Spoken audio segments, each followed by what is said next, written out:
Rezultati i zgjedhjeve për Parlamentin Evropian është një kronikë e një revolte të paralajmëruar. Rebelimi duket se ishte përgatitur prej kohësh. Me këtë fjali, eksperti i njohur i çështjeve politike në BBC, Gavin Hewitt, nis një analizë të hollësishme mbi procesin. Rritja e zërave të pakënaqur, protestat kundër masave shtrënguese, rritja e qëndrueshme e partive euroskeptike, ishin të gjitha tregues i skenarit që u përplotësua të dielën.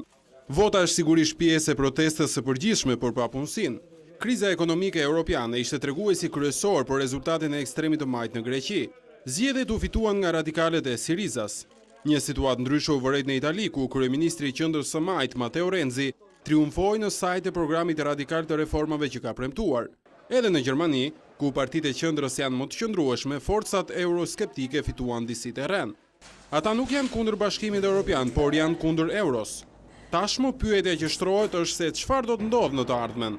Presidenti francez Hollande është shprehur se duhet nxënë mësimi. Ai thirri urgjentisht kabinetin e tij, ndërsa kryeministri Manuel Valls premtoi ulje të taksave. Kreu i qeverisë britanike Cameron tha se publiku ishte zhgënjyer me Bashkimin Evropian, dhe kjo u tregua qartë. Sipas tij, mesazhi është marrë dhe është kuptuar, ndërsa kancelarja gjermane Merkel e njohu rritjen e partive ekstremiste, por e cilësoi si diçka që është për të ardhur keq. Për suksesin e ekstremistëve reagoi edhe kryeministri Rama.